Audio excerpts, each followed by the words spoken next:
Dear students, good morning all of you. आप सभी का एक बार फिर से सर्वोदय पब्लिक स्कूल की ऑनलाइन क्लासेस में स्वागत है। प्यारे बच्चों, अपन पढ़ रहे थे फर्स्ट पार्ट की फर्स्ट यूनिट, जो राजनीति विज्ञान की प्रमुख अवधारणाएं उनके संबंध में, जिसमें अपन ने पहला जो लेसन था अपना न्याय, उसके बारे में पढ़ लिया। आज स्टार्ट करेंगे वो सेकंड लेसन, शक्ति, सत्ता और के बारे में। और आज का जो अपना टॉपिक रहेगा वो रहेगा शक्ति, पावर। तो सबसे पहले ये देखेंगे पावर है क्या। तो जो शक्ति है, पावर है, वो राजनीति विज्ञान की एक मूल अवधारणा है। क्योंकि अपन सब जानते हैं कि राजनीति के अंदर अपने अपने क्षेत्र में, या अपन कहें अपने समाज का, एक राजनीति विज्ञान वह क्षेत्र है जिसमें सभी के लिए तो कानून बनाए जाते हैं, यानी नियम कानून जिसे अपन बोलते हैं वो बनाए जाते हैं। किसी एक व्यक्ति के लिए नहीं बनाए जाते, सभी के लिए बनाए जाते हैं। और सभी के लिए ही क्या लिए जाते हैं? निर्णय, जिसे अपन डिसीजन बोलते हैं, वो लेते हैं। और सभी के लिए ही जो अधिकार हैं और कर्तव्य हैं उनको आवंटित करते हैं, ताकि समानता बनी रहे। और इन सब कार्यों को करने के लिए जो आवश्यकता है वो है पावर, शक्ति की। और शक्ति है, ये कोई आज की एक नवीन अवधारणा नहीं है। ये एक प्राचीन समय से, जब से राज्य या अपना समाज अस्तित्व में आया, तब से शक्ति का प्रादुर्भाव हुआ था। लेकिन इसके प्रारूप हैं वो विभिन्न कालक्रमों में अलग अलग हो सकते हैं। जैसे प्राचीन समय की अगर अपन बात करते हैं शक्ति के संबंध में, प्राचीन समय में, तो प्राचीन समय के अंदर जो शक्ति है वो एक प्रकार से सैनिक शक्ति के रूप में देखते थे अपन, सैनिक शक्ति या पावर। क्योंकि अपन अच्छे से जानते हैं प्राचीन समय में राजा महाराजाओं का शासन था, राजशाही शासन था। तो उस समय जिस राजा की सेना मजबूत होती थी, उनका चारों ओर वर्चस्व होता था। लेकिन वर्तमान की बदलती परिस्थितियों में इस शक्ति का जो प्रारूप है वो भी अब चेंज हो गया है। क्योंकि वर्तमान में जो शक्ति की बात होती है वो होती है वर्तमान समय में, शक्ति के संबंध में वो होती है पॉलिटिक्स पावर की, यानी राजनीतिक शक्ति। इसके संबंध में ज़्यादा प्रभाव रहता है वर्तमान समय में। और इस समय में अपन देखते हैं जो प्राचीन भारतीय विचारक रहे हैं, जिसमें अपन ने कौटिल्य, जिसे मूल रूप से विष्णुगुप्त के नाम से जानते हैं, जो चंद्रगुप्त मौर्य का प्रधानमंत्री था, एक प्रकार से शुक्र है, मनु है। और अगर यूरोपीय चिंतक की अगर अपन बात करते हैं तो उसमें जो राजनीति विज्ञान के अंदर जो शक्तिवादी का प्रथम विचारक था, शक्तिवादी सिद्धांत दिया था जिन्होंने, और शक्ति सिद्धांत देने वाला जो प्रथम विद्वान जिसे अपन मानते हैं वो है मैकियावेली।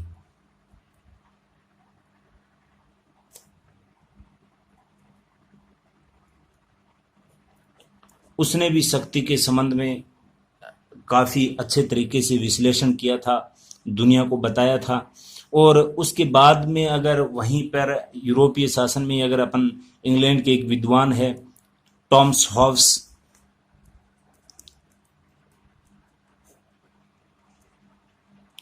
उसने भी एक पुस्तक लिखी थी लेवियाथन।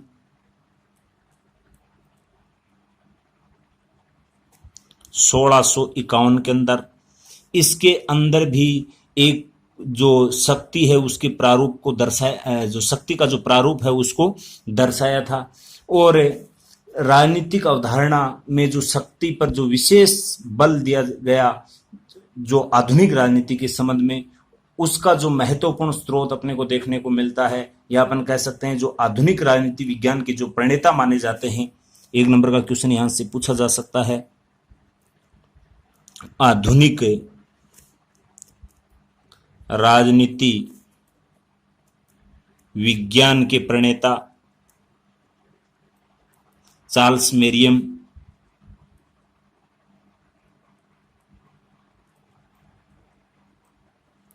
इन्होंने भी शक्ति के अनेक रूप बताए थे, अनेक रूपों में इन्होंने परिभाषित किया था पावर को। इसके साथ ही अगर अन्य विद्वानों की बात करते हैं, जैसे लासवेल है, कैप्लॉन है, मॉर्गेनथाउ है, कैटलिन है, अनेक विद्वान हैं जिन्होंने शक्ति को परिभाषित करने का प्रयास किया था।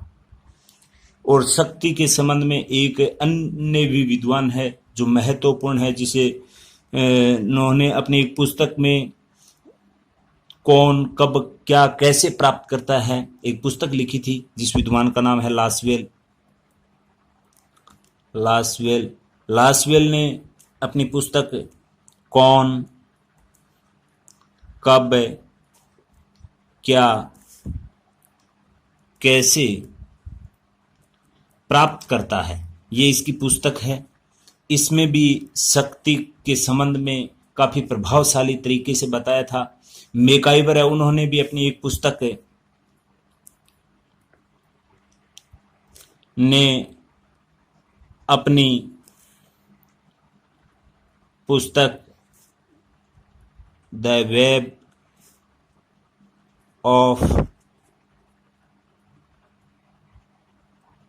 गवर्नमेंट में भी इस शक्ति का एक प्रकार से विश्लेषण किया था, और उन्होंने इस पुस्तक के अंदर शक्ति के संबंध में एक परिभाषा दी थी कि शक्ति है वो एक प्रकार से वह पावर है जिससे दूसरे को अपनी इच्छा के अनुसार आज्ञा का पालन करवाया जाता है। तो ये परिभाषा अपन से पूछी जा सकती है कि दूसरों से आज्ञा का पालन करवाया जाता है वही शक्ति है। ये परिभाषा किसने दी थी? मैकाइवर ने। किस पुस्तक में उल्लेख है इसका? द वेब ऑफ गवर्नमेंट, यानी कि दूसरों से आज्ञा का पालन करवाया जाता है, दूसरों से आज्ञा का पालन करवाया जाता है, और वह आज्ञा का पालन करवाया जाता है, वो अपनी इच्छा के अनुसार करवाया जाता है। ये इस प्रकार की परिभाषा दी थी, वो दी थी इसे मैकाइवर ने अपनी पुस्तक द वेब ऑफ गवर्नमेंट के अंदर। इसी के साथ एक जो अन्य विद्वान हुए हैं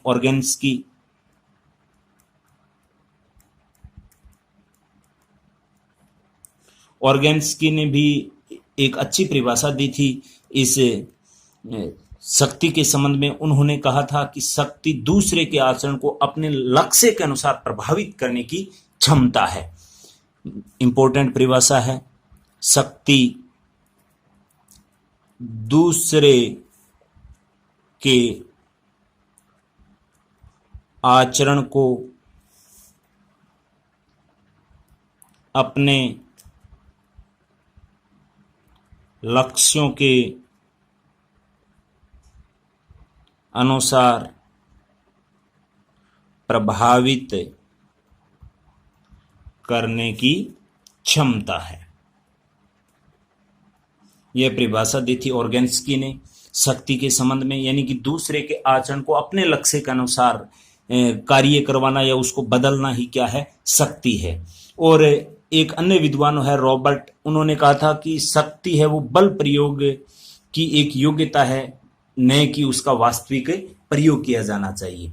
तो इन सभी परिभाषाओं से एक ही निष्कर्ष निकलता है कि पावर है, या जिसे अपन शक्ति बोलते हैं, वो दूसरे के कार्यों को या उनके व्यवहारों को, विचारों को अपने अनुकूल बनाती है। यानी कि दूसरे, इन सभी परिभाषाओं से इनका निष्कर्ष निकलता है शक्ति का वह है दूसरों के कार्यों, व्यवहारों और विचारों को अपने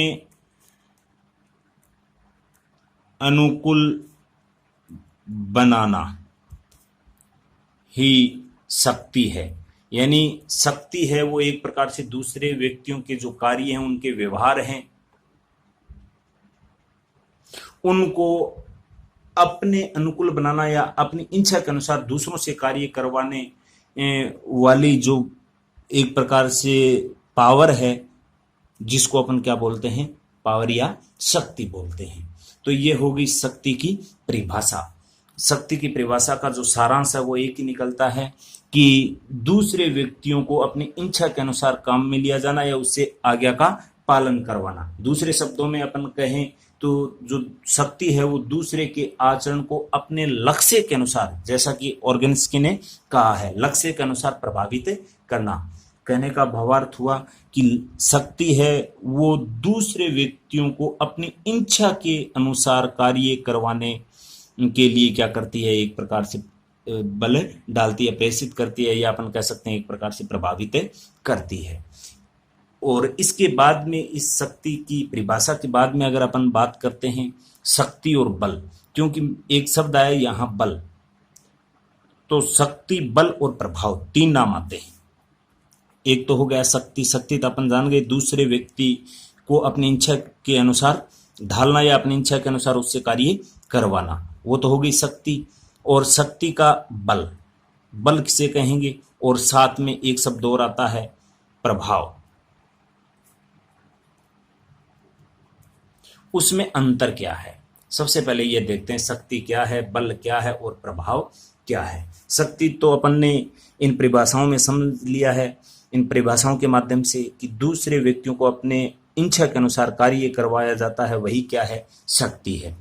और इसमें अगर अपन अंतर की बात करते हैं तो वैसे अपन शक्ति और बल को एक प्रकार से क्या मानते हैं, एक ही मानते हैं, लेकिन अगर इसको गहराई से देखें तो इसमें काफी अंतर अपने को देखने को मिलता है। और प्रभाव तो अपने आप में ही अलग नजर आ रहा है, क्योंकि अपन अगर सामान्य बात करते हैं शक्ति और बल की तो अपन एक ही मान लेते हैं, लेकिन इसमें काफी अंतर है, क्योंकि शक्ति है वो एक परछन बल है।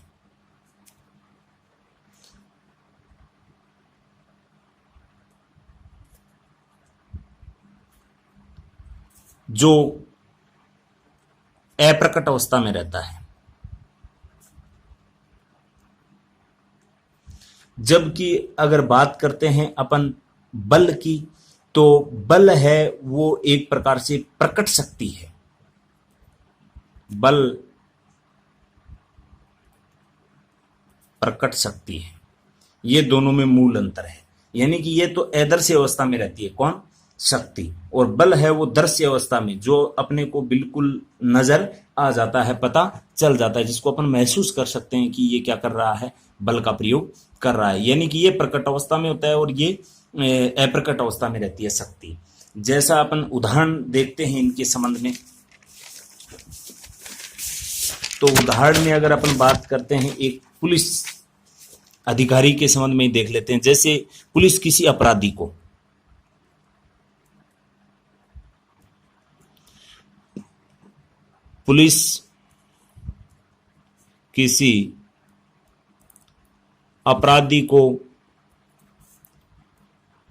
सजा देने की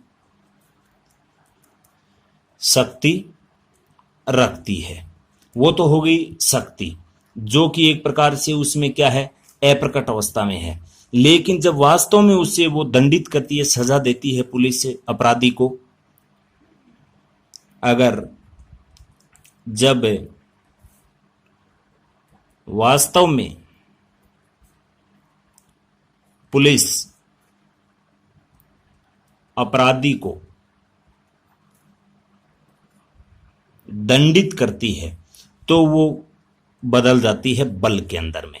वो बल चाहे कैसा भी हो, शारीरिक दंड हो या आर्थिक दंड हो, कैसा भी हो, जब वो अपने वास्तविक प्रयोग करती है शक्ति का, तो वो किस में परिवर्तित हो जाती है, बल में, जो अपने को एक प्रकार से दिखाई देता है, जो प्रकट अवस्था में होता है। शक्ति रहती है वो अप्रकट अवस्था में रहती है। इसी के साथ अगर अपन दूसरा उदाहरण देखते हैं विद्यालय के स्तर पर, जो ये दोनों उदाहरण अपनी पुस्तक में भी दिए हुए हैं। जैसे कोई अध्यापक पढ़ा रहा है, तो एक शिक्षक को विद्यार्थी अगर किसी भी प्रकार की गलत हरकत करता है कक्षा के अंदर, तो उसको कक्षा से बाहर निकालने की शक्ति रखता है। यानी कि उसके पास पावर होती है कि जो उद्दंडी विद्यार्थी होता है, कक्षा के अंदर गलत हरकत करता है, तो उसको कक्षा से बाहर निकाल सकता है। और अगर वो वास्तव में ऐसा कर रहा है, कक्षा से इस प्रकार के विद्यार्थी को बाहर कर रहा है, तो वो शक्ति है वो किस में बदल जाती है, बल में बदल जाती है। तो इन उदाहरणों से ये स्पष्ट होता है कि शक्ति है वो एक प्रकार से परछन अवस्था में रहती है, दृश्य अवस्था में रहती है, और जब शक्ति का प्रयोग किया जाता है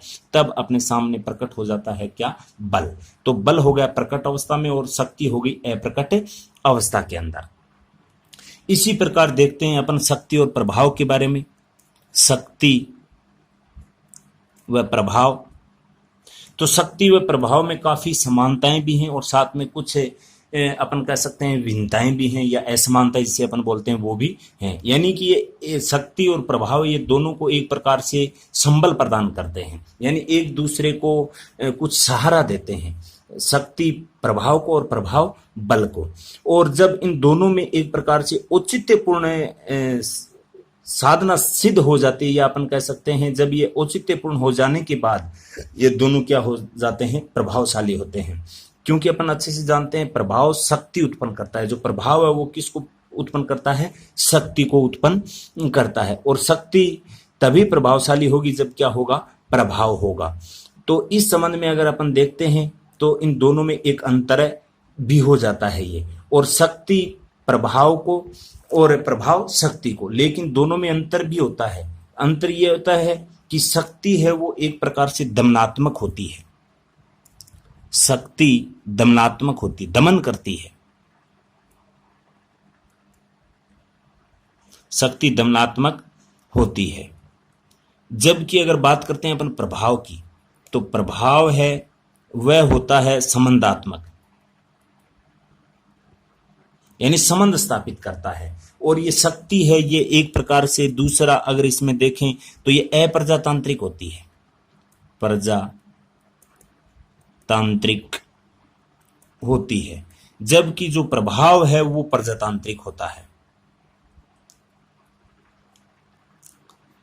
कैसे होता है, जैसे अपन इससे बात करते हैं, जो शक्ति है वो एक प्रकार से भौतिक बल है जिसको अपन प्रयोग में लेते हैं, जबकि जो ये प्रभाव है ये एक मनोवैज्ञानिक स्तर का होता है, जो अपन कह सकते हैं एक प्रकार से साइकोलॉजिस्ट होता है।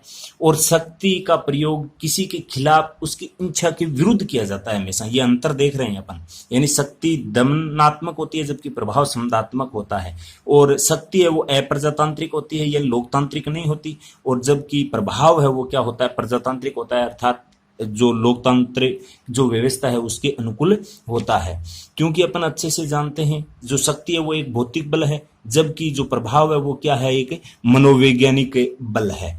और शक्ति है वो विशेषकर व्यक्ति की इच्छा के विरुद्ध होती है, यानी कि अपन कह सकते हैं शक्ति है वो एक प्रकार से व्यक्ति की इच्छा के विरुद्ध भी हो सकती है। यानी व्यक्ति की इच्छा कुछ भी हो, लेकिन उसकी गलत इच्छाओं को दबाने के लिए किसका प्रयोग किया जाता है, शक्ति का प्रयोग किया जाता है। जबकि जो प्रभाव होता है वो व्यक्ति की इच्छा के विरुद्ध नहीं होता, वो जो व्यक्ति की इच्छा होती है उसके अनुकूल होता है, तभी वो प्रभाव ज्यादा प्रभावशाली होता है।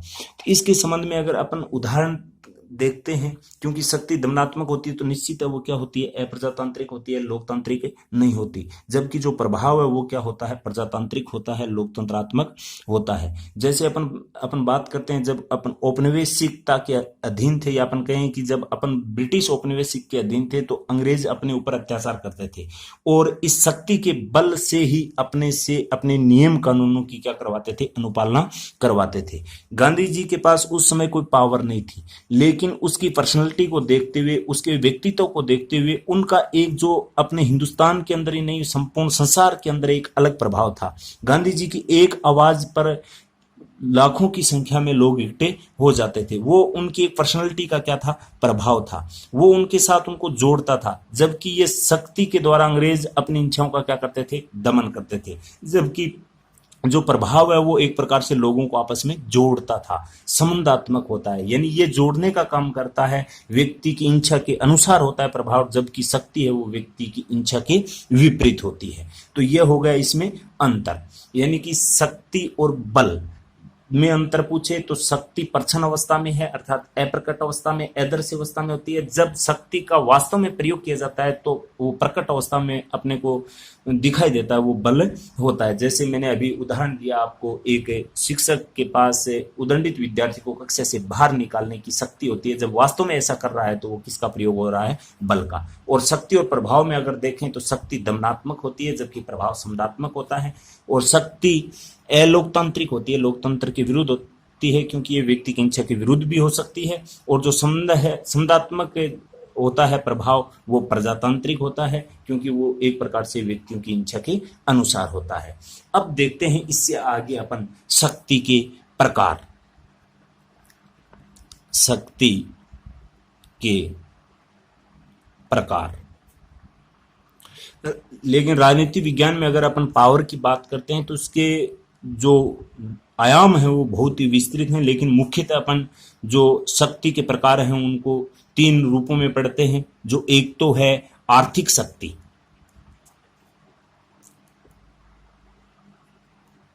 आर्थिक शक्ति, दूसरा है वो है विचारात्मक शक्ति,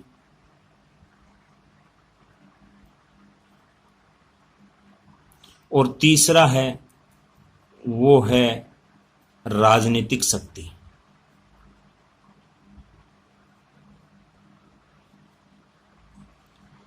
तो सबसे पहले वर्तमान समय में ज्यादा प्रभावशाली है वो राजनीतिक शक्ति है, तो उसी के संबंध में अपन देख लेते हैं। पॉलिटिक्स पावर, राजनीतिक शक्ति। तो जो राजनीतिक शक्ति है उसके अंतर्गत अगर अपन देखते हैं तो इसमें जो मूल्यवान संसाधन है, जैसे पद हो गया, जिसे पद प्रतिष्ठा बोलते हैं, पद प्रतिष्ठा हो गया, पुरस्कार की बात हो गई, दंड की बात हो गई, उसमें उसको अगर समाज के विभिन्न वर्गों के अंदर अगर अपन जो वर्ग समूह होते हैं उसके अंदर अगर अपन बांटते हैं तो उसको अपन राजनीतिक पावर के अंतर्गत रखते हैं और उसको राजनीतिक लहजे से देखते हैं। कैसे देखते हैं वो, जैसे अगर अपना सामान्यतः अगर अपन बात करते हैं पावर की, तो जैसे अपने लोकतांत्रिक व्यवस्था में जो सरकार के विभिन्न अंग हैं, 3 अंग जो मुख्यतः अपन ने पढ़े थे, एक तो व्यवस्थापिका, कार्यपालिका व न्यायपालिका। इसके संबंध में अपन ने देखा था तो इनकी पावर तीनों की अलग अलग है। संवैधानिक तौर तरीके से इनको एक प्रकार से अलग अलग पावर दी गई है, शक्तियों का इसका विभाजन किया गया है। तो वो एक प्रकार से विभाजन है, वो एक प्रकार से अपन कह सकते हैं औपचारिक है। और इसके अलावा जैसे अपन बात करते हैं विभिन्न दबाव समूह है, पॉलिटिक्स पावर की वजह से जो राजनीतिक दल हैं वो प्रभावशाली होते हैं, सार्वजनिक नीतियों को अपने प्रभाव या अपनी क्षमता के अनुसार उसका विश्लेषण करते हैं, उनका आवंटन करते हैं। और इस प्रकार से जो अपने पॉलिटिक्स पावर की वजह से पद प्रतिष्ठा या पुरस्कार या अन्य गतिविधियों को किया अपने अंजाम तक पहुंचाया जाता है, या अपन कह सकते हैं इस प्रकार का जो पद प्रतिष्ठा के संबंध में, पुरस्कार के संबंध में, दंड के संबंध में पॉलिटिक्स पावर होती है, जिसके अंतर्गत जो राजनीतिज्ञ होते हैं वो अपनी इच्छा के अनुसार या अपन कह सकते हैं अपने प्रभाव के आधार पर एक प्रकार से उसकी नीतियों का निर्माण करते हैं। वो अपने लिए करते हैं या अपने निजी स्वार्थों के लिए करते हैं या सभी के लिए करते हैं। वो ये सब की सब इस प्रकार के जो कार्य आते हैं वो एक प्रकार से किसके अंतर्गत आते हैं, पॉलिटिक्स से पावर के लिए आते हैं। मुख्यतः जो पॉलिटिक्स पावर है उसको पॉजिटिव वे में देखें तो उसमें जो नीतियों का निर्माण किया जाता है वो सभी के लिए किया जाता है, सभी पे लागू होता है। और इस प्रकार की नीतियों का जो निर्धारण आता है वो आता है पॉलिटिक्स पावर के अंतर्गत, राजनीतिक शक्ति के अंतर्गत। इसके अलावा अगर अपन बात करते हैं 2 नंबर पर आर्थिक शक्ति की, आर्थिक शक्ति। तो आर्थिक शक्ति का अर्थ है कि जो उत्पादन के अपने संसाधन हैं, जैसे धन संपदा हो गई, उस पर जो स्वामित्व हो उसके संबंध में, उत्पादन के संबंध में, या अपन कहें जो धन संपदा है उसके स्वामित्व की बात आती है। तो आर्थिक शक्ति अनेक तरह से राजनीतिक पावर को भी एक प्रकार से प्रभावित करती है, ऐसा माना जाता है, क्योंकि आर्थिक रूप से जो शक्तिशाली लोग होते हैं वो पॉलिटिक्स के अंतर्गत भी शक्तिशाली होते हैं। क्योंकि अपन अच्छे से देखते हैं गरीब व्यक्ति का अस्तित्व पॉलिटिक्स के अंदर नहीं होता। जो आर्थिक दृष्टि से मजबूत होते हैं वही अपने पॉलिटिक्स पावर को आजमा सकते हैं या वो राजनीति के अंतर्गत हिस्सा ले सकते हैं या हिस्सा लेते हैं। जैसे अपन अच्छे से जानते हैं उदारवाद और मार्क्सवाद में इन बातों को लेकर अंतर भी है, क्योंकि उदारवादियों का मानना है कि राजनीति शक्ति को निर्धारित करने वाले समाज के अनेक तत्व होते हैं, जिसमें आपस में क्या होती है, अंतर संबंध होते हैं, या अपन कह सकते हैं आपसी आत्मनिर्भरता रहती है।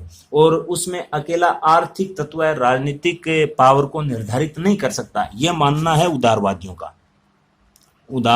वादियों का, क्योंकि उदारवादियों का मानना था कि जो पावर है वो केवल और केवल आर्थिक तत्व निर्धारित नहीं कर सकते, यानी कि पावर का निर्धारण आर्थिक तत्व नहीं कर सकते, उसमें अनेक तत्व विद्यमान रहते हैं। जबकि जो आर्थिक पावर है वो यही कहती है कि जितने भी पावर है, चाहे वो पॉलिटिक्स पावर हो और हो अन्य में, व्यक्ति की अगर प्रतिष्ठा कायम होती है तो वो किस आधार पर होती है, आर्थिक आधार पर होती है, धन के आधार पर होती है। लेकिन मार्क्स जो उदारवादी हैं इनकी क्या करते हैं, आलोचना करते हैं। और मार्क्सवादियों का मानना है कि सब तरह की जो शक्ति है वो किस पर टिकी हुई है, आर्थिक आधार पर टिकी हुई। जिसकी आर्थिक स्थिति मजबूत है उसकी स्थिति हर जगह क्या होगी, मजबूत होगी। ये इस प्रकार से उदारवादी और मार्क्सवादियों के विचार हैं, मार्क्सवादियों के।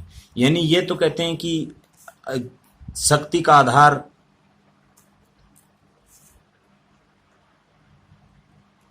केवल आर्थिक नहीं होता, उसमें अनेक तत्व विद्यमान रहते हैं, जिसमें आपसी आत्मनिर्भरता रहती है, अपन कह सकते हैं अंतर संबंध रहते हैं। लेकिन मार्क्सवादियों का कहना है कि संपूर्ण पावर है,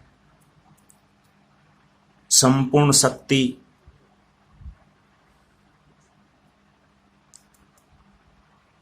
आर्थिक व्यवस्था पर टिकी हुई है।